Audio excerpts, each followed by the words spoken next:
Saudara yang terkasih di dalam nama Tuhan Yesus Kristus, kita sama-sama tahu sebelum Kristus disalibkan, Kristus mengajak ketiga muridnya ke Taman Getsemani untuk berdoa. Jadi pada umumnya orang Kristen hanya mengetahui bahwa Yesus Kristus ke Taman Getsemani itu untuk berdoa dan kemudian nanti ditangkap oleh pasukan Romawi. Tapi sebenarnya Tuhan Yesus Kristus ke Taman Getsemani bukan hanya berdoa, bukan hanya sesimpel itu, saudaraku.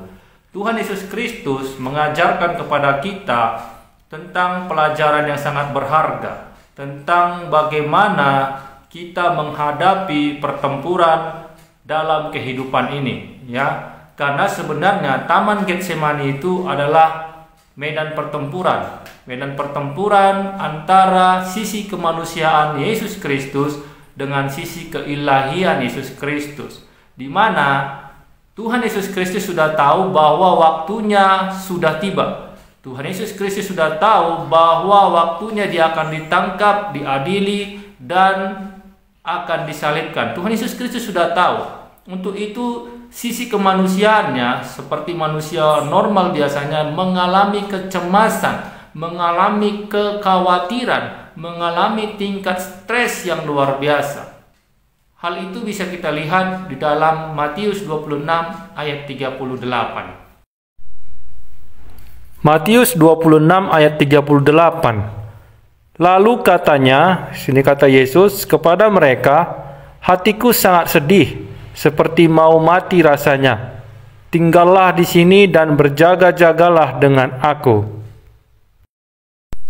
Dalam ayat itu jelas sekali dikatakan bahwa Yesus Kristus sangat bersedih. Hatinya sangat sedih sekali, seperti mau mati rasanya.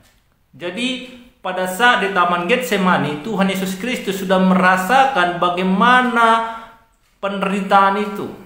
Tuhan Yesus Kristus sudah merasakan apa yang akan dialami oleh tubuhnya, di mana dia akan dijadikan korban sembelihan. Dia akan dijadikan dosa supaya bisa menyelamatkan umat manusia.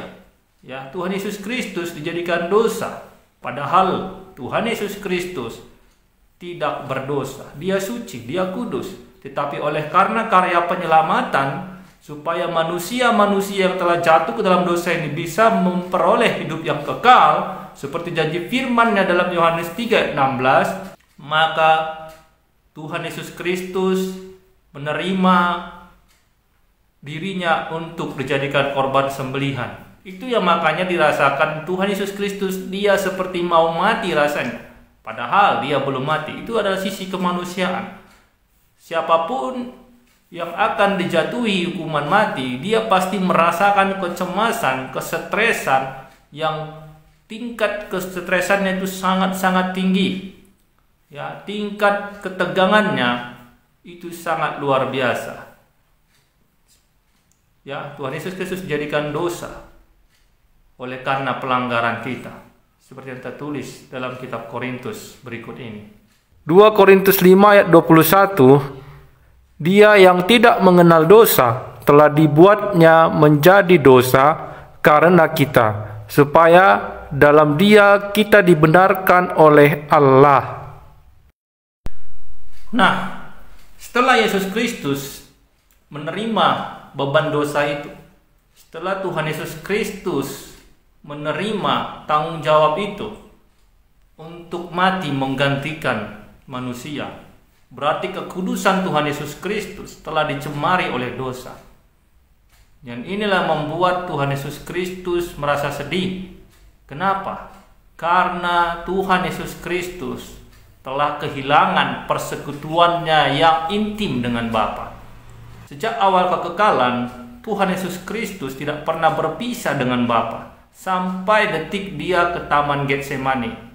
Ya, ketika dia di Taman Getsemani, hadirat Bapa, hadirat Allah yang Maha Kuasa meninggalkan dia. Ya, kenapa meninggalkan dia? Karena Tuhan Yesus Kristus yang kudus itu telah dijadikan penuh dosa. Karena ketika manusia sudah jatuh dalam dosa, Roh Allah, hadirat Allah itu meninggalkannya. Seperti yang tertulis dalam kitab Yesaya 59 ayat yang kedua. Karena di sana dikatakan yang menjadi pemisah antara manusia dengan Allah adalah dosa. Jadi ketika anak Allah itu, anak domba Allah itu, Tuhan kita Yesus Kristus telah dijadikan dosa, maka persekutuannya dengan Bapa itu terpisah. Itu sangat menyakitkan, saudara. Itu sangat-sangat menyakitkan. Sehingga wajar Tuhan Yesus Kristus berkata, hatiku sangat sedih, seperti mau mati rasanya. Kalau kita ilustrasikan seperti ini, saudara. Ketika ada seorang ayah yang selama ini sangat dekat dengan anaknya, seorang bapak yang selalu bersama dengan anak yang sangat dicintainya, yang sangat dikasihinya. Tetapi ketika suatu saat anak yang sangat dicintainya ini harus direlakan oleh sang ayah untuk menjadi tumbal atau menjadi penebusan bagi orang lain, maka disinilah terjadi suatu peristiwa yang sangat menyedihkan. Sang anak pasti akan menangis meraung-raung ketika dia memanggil sang bapak. Sang bapak hanya diam memandang tanpa komentar sedikit pun, tanpa ekspresi sedikit pun. Dan itulah yang dialami oleh Yesus Kristus. Ketika dia berteriak kepada sang Bapa dan surga itu diam, hening, tidak mau memberikan respon. Yang mana selama ini ketika Yesus Kristus dalam kemanusiaannya berdoa, Bapa dan surga selalu merespon. Tetapi kali ini di Taman Getsemani, Tuhan Yesus Kristus kehilangan hubungannya dengan Bapa, kehilangan persekutuannya dengan Bapa, karena dia telah dijadikan dosa. Dia telah dijadikan berdosa oleh karena dosa-dosa kita. Inilah yang membuat hati Yesus Kristus sangat sedih, karena dia tidak bisa berhubungan lagi dengan Bapa, karena Bapa, Allah yang Maha Kudus itu tidak bisa bersentuhan dengan dosa. Ya, seperti kitab Yesaya 59 ayat kedua tadi, yang memisahkan aku dengan engkau adalah dosamu. Jadi ini yang membuat Yesus Kristus kehilangan kekuatannya, kehilangan kemampuannya yang selama ini dia selalu pertontonkan, dia selalu tunjukkan kepada dunia, di mana selama ini dia menghidupkan orang mati, menyembuhkan orang buta, menyembuhkan orang lumpuh, dan banyak mujizat yang dia lakukan. Semua itu karena dia memiliki hubungan yang erat, hubungan yang intim dengan Bapa.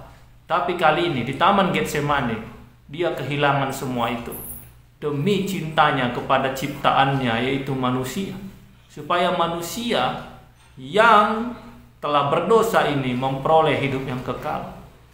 Pada saat di Taman Getsemani, Bapa terdiam, Bapa tidak memberi respon, surga tidak memberikan jawaban kepada Yesus Kristus. Kalau kita baca di kisah Taman Getsemani, Tuhan Yesus Kristus berdoa sampai 3 kali, saudara. Sampai 3 kali. Dan yang ada hanyalah keheningan. Tidak ada jawaban, tidak ada respon dari surga. Itulah yang membuat dia sangat sedih, seperti mau mati rasanya. Ya, seperti seorang anak yang selama ini dimanja bapaknya, dipeluk bapaknya, selalu dipegang tangannya oleh bapaknya. Tetapi oleh karena anak ini harus menggantikan orang berdosa dihukum, maka tangan bapaknya melepas dia dalam keheningan, dalam kesunyian, yang membuat siapapun pasti menjerit penuh dengan penderitaan. Itulah yang dirasakan Yesus Kristus, saudara. Demi dosamu, dosaku, dosa kita semua, dosa dunia ini, dia kehilangan persekutuannya, dia kehilangan hubungannya dengan Bapa yang di sorga. Ketika Tuhan Yesus Kristus sudah dijadikan berdosa oleh karena dosa-dosa manusia di Taman Getsemani itu, maka cawan murka Bapa, cawan murka Allah yang seharusnya ditimpakan kepada manusia, pada malam itu di Taman Getsemani, cawan murka itu ditimpakan kepada Yesus Kristus, supaya manusia yang sangat dicintai Tuhan Yesus Kristus, manusia yang diciptakan oleh Tuhan Yesus Kristus dengan penuh kasih dan tangannya yang kudus, itu memperoleh kelepasan, memperoleh kebebasan, memperoleh kehidupan yang kekal.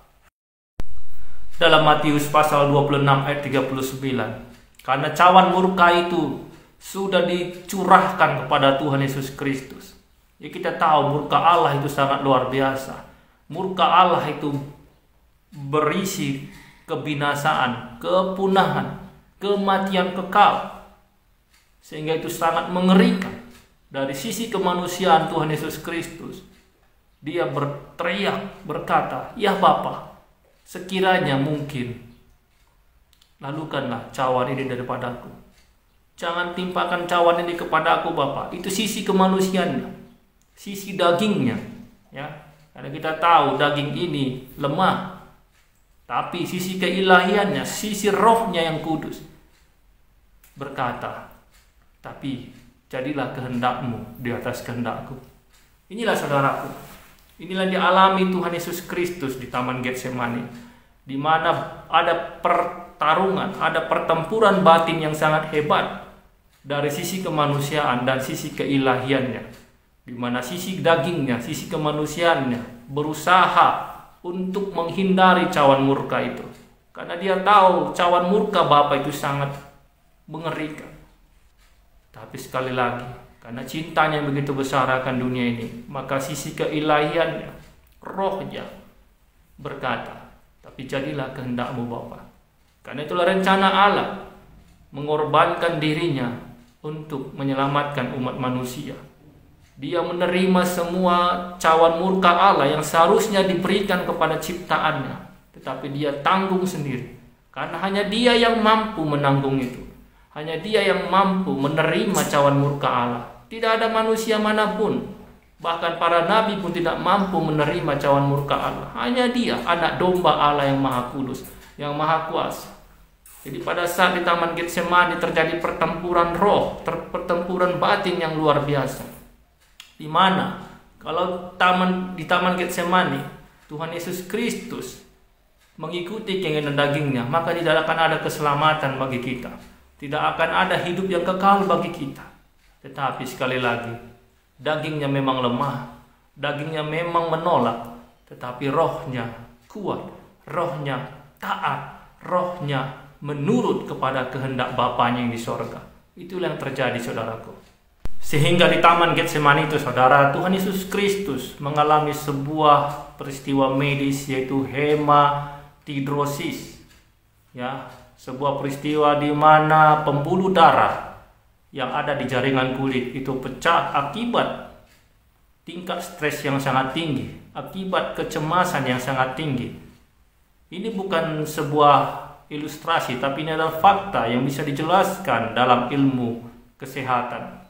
Mari kita baca di Wikipedia apa itu hematidrosis. Ini dari situs Wikipedia. Hematidrosis. Hematidrosis juga disebut hematohidrosis. Keringat darah adalah kondisi yang sangat jarang terjadi, yaitu ketika seseorang mengeluarkan keringat darah. Hal ini terjadi jika orang itu mengalami tekanan batin atau stres yang sangat berat, misalnya menghadapi kematian. Beberapa rujukan sejarah mencatat adanya kondisi semacam ini.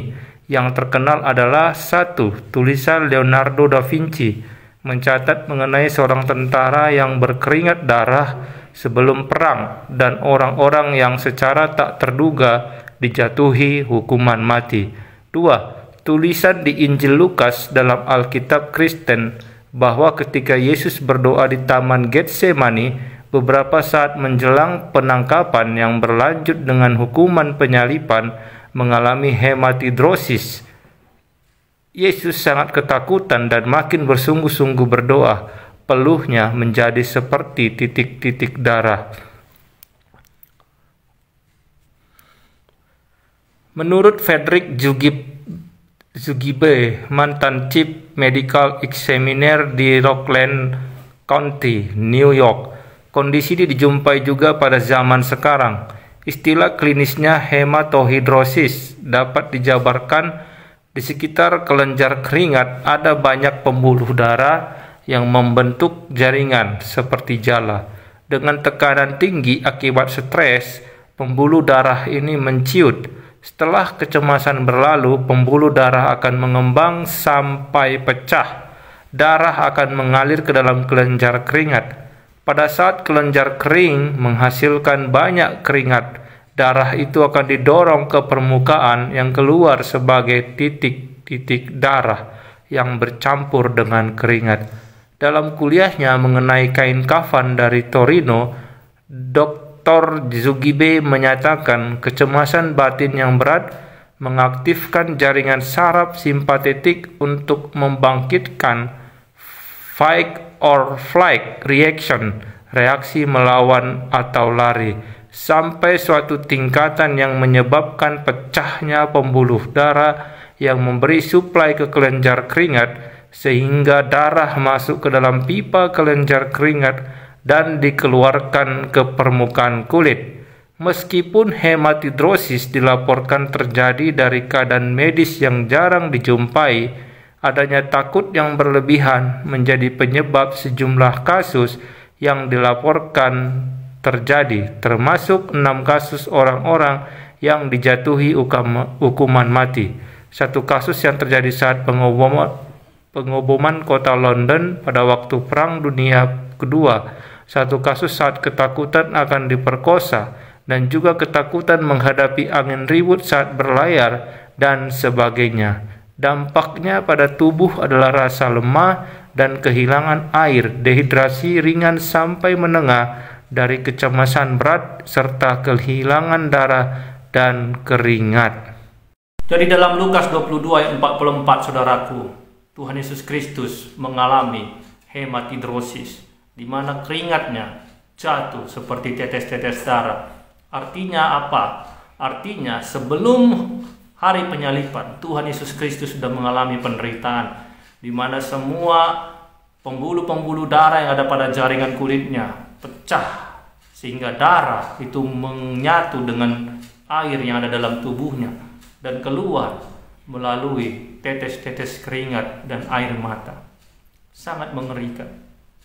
Ini semua demi keselamatan kita, saudara. Tuhan Yesus Kristus, Allah yang Maha Kudus, anak domba Allah, dipersiapkan untuk menjadi korban sembelihan, menggantikan saudara dan saya, menggantikan dunia ini, supaya dunia ini memperoleh hidup yang kekal bagi siapapun yang mau percaya kepadanya. Itu dia. Situlah peristiwa yang dialami Tuhan Yesus Kristus. Jadi di dalam doanya, Tuhan Yesus Kristus memohon kekuatan kepada Bapaknya, memohon pertolongan kepada Bapaknya. Tapi sekali lagi, cawan murka itu sudah diberikan kepada Kristus. Yang mana cawan murka itu seharusnya diberikan kepada orang-orang jahat, kepada orang-orang fasik. Tetapi Tuhan Yesus Kristus mengambil cawan murka itu dan menanggungnya untuk keselamatan dunia, untuk keselamatan manusia yang telah diciptakannya dengan penuh kasih, yang telah dirusak pada saat awal penciptaan di Taman Eden. Jadi saudara terkasih dalam nama Tuhan Yesus Kristus, ketika Tuhan Yesus Kristus datang ke Taman Getsemani, maka itu adalah pertempuran rohani yang sangat dahsyat yang dilakukan oleh sisi manusia Allah itu dengan sisi keilahiannya, antara daging dan roh. Ini mengajarkan kepada kita, saudara, bahwa ketika kita mengalami masalah, maka daging ini akan berontak, daging ini akan lari, daging ini akan mencoba lepas tanggung jawab. Itu dibuktikan dengan doa Kristus, "Kalau bisa Bapa, lalukanlah cawan ini daripadaku." Tapi sisi rohnya yang penurut, di mana roh itu penurut, daging lemah, dia berkata, "Tapi jadilah kehendakmu, bukan kehendakku." Inilah yang diajarkan Kristus kepada manusia. Taman Getsemani adalah medan pertempuran, dan semua manusia pasti mengalami Taman Getsemani. Tidak ada manusia yang tidak mengalami Taman Getsemani. Jadi sebelum pengikut Kristus mengikul salib, maka pengikut Kristus ini harus bisa menang di Taman Getsemani. Sama seperti Kristus yang telah menang di Taman Getsemani, dia mengalahkan kedagingannya, dan menuruti kehendak Bapanya. Dia mengikuti tuntunan Rohnya supaya menerima semua yang harus terjadi. Tuhan Yesus Kristus mengajarkan kepada kita, jangan pernah lari dari masalah, tapi hadapilah meskipun resikonya adalah kematian. Ya, seperti Kristus di Taman Getsemani, secara manusia dia mencoba lari daripada rencana untuk menyelamatkan umat manusia. Tapi Rohnya yang kudus menurut akan kehendak Bapanya, menurut akan rencana itu, sehingga keselamatan terjadi. Nah, ada lagi yang diajarkan Tuhan Yesus Kristus. Ketika Tuhan Yesus Kristus berdoa di Taman Getsemani, dia berdoa sebanyak 3 kali. Sebelum Tuhan Yesus Kristus berdoa di Taman Getsemani, dia berkata kepada murid-muridnya, berjaga-jagalah. Tapi apa yang terjadi ketika Tuhan Yesus Kristus selesai berdoa? Dia melihat murid-muridnya tertidur dengan pulas. Dalam kitab Matius 26 ayat 40 itu, Tuhan Yesus Kristus kecewa kepada murid-muridnya. Dia berkata dengan lembut, tidakkah kau mampu berjaga-jaga denganku 1 jam saja? Tetapi ya, itulah manusia. Ketika Tuhan Yesus Kristus sudah mengucapkan hal itu, dia kembali lagi berdoa untuk kedua kalinya. Dan apa yang dilakukan oleh murid-muridnya? Mereka tertidur kembali. Tertidur dalam keadaan tidak tahu apa yang sedang terjadi. Sebuah pertempuran besar dunia roh sedang terjadi pada saat itu. Lalu setelah Tuhan Yesus Kristus kembali, setelah berdoa yang kedua kalinya, dia masih mendapati murid-muridnya tertidur. Lalu dengan kecewa dan suara lembut dia berkata, tidak mampukah kau berjaga-jaga denganku? Lalu dia pun pergi kembali untuk ketiga kalinya berdoa. Dan sama seperti yang terjadi di awal, murid-muridnya juga kembali tertidur. Tahukah saudara apa yang diajarkan di sini? Tuhan Yesus Kristus dalam kemanusiaannya, dia ingin mendapat dukungan dari murid-muridnya. Dia ingin mendapatkan dukungan dari mereka yang dicintainya, orang yang terdekat. Tetapi yang terjadi adalah orang-orang yang dicintainya, yaitu murid-muridnya, orang-orang yang dekat dengan dia, malah tertidur, tidak mampu berjaga-jaga. Dia tidak mendapatkan dukungan, dia tidak mendapatkan motivasi, dia tidak mendapatkan penguatan dari orang-orang yang dicintainya. Demikian juga saudara, Tuhan Yesus Kristus mengajarkan di sini, jangan pernah berharap kepada manusia, pasti kecewa. Ya, saya sudah merasakan ketika saya mengalami sebuah masalah yang sangat besar, masalah yang sangat berat. Saya menghubungi orang-orang yang saya cintai, menghubungi keluarga, menghubungi semua orang-orang dekat saya, tapi mereka semua lepas tangan. Mereka semua tidak peduli, mereka semua tidak bisa membantu. Mereka semua seolah-olah tidak mengenal saya. Itulah yang terjadi dalam kehidupan kita.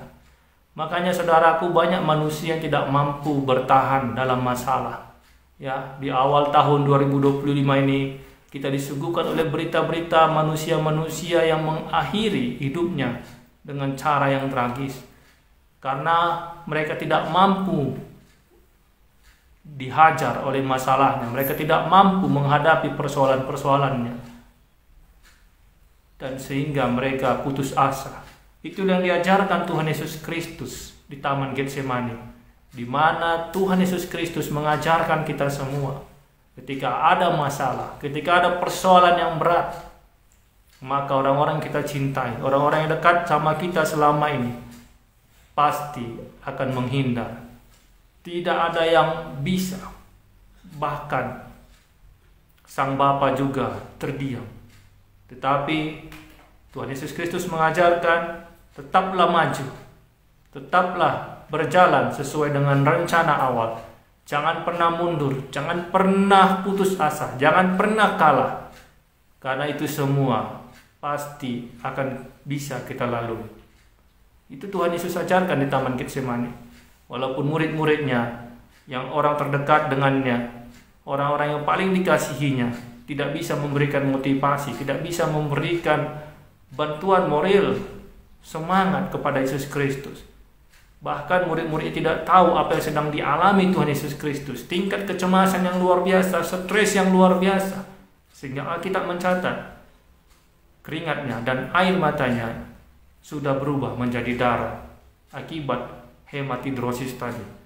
Tapi itulah saudara, Tuhan Yesus Kristus kembali menguatkan hatinya untuk tetap dalam rencana Allah untuk menyelamatkan umat manusia. Itu yang terjadi di Taman Getsemani demi saudara dan saya yang dicintai.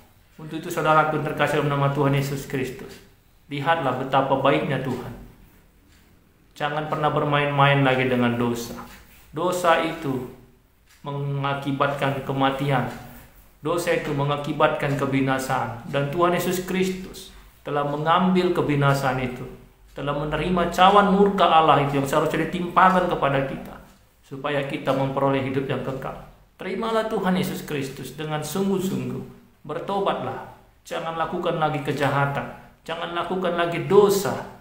Biarlah kita menjadi ciptaan baru oleh darah Yesus Kristus. Karena di Taman Getsemani, Tuhan Yesus Kristus sudah mengalahkan semua itu. Sehingga dia mampu melaksanakan penyalipannya. Dan di hari Jumat Agung, Tuhan Yesus berkata, sudah selesai. Artinya dia telah menyelesaikan semua tugasnya, menyelesaikan tanggung jawabnya, turun ke dunia ini, mengambil rupa manusia untuk menjadi korban sembelihan, mencurahkan darahnya, mengambil tanggung jawab untuk menerima cawan murka Allah, di mana maut, kebinasaan, kematian kekal yang harusnya kita terima, dia terima melalui pengorbanannya di kayu salib. Dan itu sudah dimulai dari Taman Getsemani. Penderitaan itu sudah dimulai dari Taman Getsemani, di mana dia sudah merasakan betapa mengerikannya cawan murka Allah itu. Dia merasakan kegelapan total di dalam dirinya, di dalam rohnya dia merasakan keterputusan hubungan antara Bapa dengannya. Dan itulah yang dialami manusia kalau manusia tidak bertobat. Manusia akan mengalami keterputusan hubungan dengan Allah yang Maha Kudus. Tidak ada lagi keselamatan, tidak ada lagi kehidupan kekal jika kita sudah terputus dengan Allah Sang Maha Pencipta itu.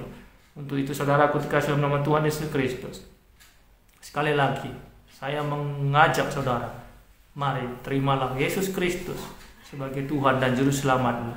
Bertobatlah sungguh-sungguh saudara. Jangan lagi bermain-main dengan dosamu. Ingat, Tuhan Yesus Kristus sudah menebus dosa-dosamu dengan pengorbanan yang sangat mengerikan. Pengorbanan yang tidak akan mungkin bisa kita tanggung. Hanya Kristus saja yang mampu melakukannya. Untuk itu, ketika saudara sudah mendengar video ini, bertobatlah. Jangan melakukan dosa lagi. Sungguh-sungguhlah melakukan firman Tuhan. Jangan pernah jatuh lagi ke dalam dosa yang sama. Dan jangan juga buat dosa yang baru. Dan juga saudara, mari kita belajar dari ketaatan Kristus, di mana walaupun dagingnya mencoba menolak penyalipan itu, walaupun kemanusiaannya mencoba lari dari rencana Bapanya, tetapi rohnya menurut dan akhirnya terjadilah keselamatan. Demikian juga saudara, kalau kita mengalami masalah, mengalami persoalan yang berat, mengalami pergumulan yang mungkin tidak ada seorang pun yang mampu membantu, bahkan seolah-olah doa-doa kita tidak dijawab, tetaplah maju, tetaplah berjalan, jangan mundur, jangan berhenti, dan percayalah, suatu saat semua pasti akan selesai, seperti perkataan Kristus di kayu salib, sudah selesai. Dan itu pasti akan kita alami jika kita tetap bersandar, percaya, teguh iman kita kepada Yang Maha Kuasa yang kita kenal di dalam nama Tuhan Yesus Kristus. Demikian video ini saudaraku. Semoga video ini bisa memberikan kekuatan baru kepada saudara, memberikan pengharapan baru bagi saudara-saudara yang sedang mengalami persoalan, pergumulan berat. Saudara-saudara sedang mengalami Getsemani dalam hidupnya. Percayalah, jangan mundur, jangan putus asa, jangan lelah, jangan takut. Berjalanlah maju, tetaplah berpengharapan, walaupun doa-doa kita seolah-olah tidak didengar oleh surga. doa-doa kita seolah-olah tidak ada jawaban. Tapi Tuhan Yesus Kristus sudah membuktikan, jika kita tetap teguh, jika kita tetap melakukan sesuai dengan rencana Allah, seturut dengan kehendak firman Tuhan, kita pasti bisa menyelesaikan semua masalah itu. Terpujilah nama Tuhan. Sampai jumpa di video selanjutnya. Tuhan Yesus Kristus memberkati kita semua. Amin.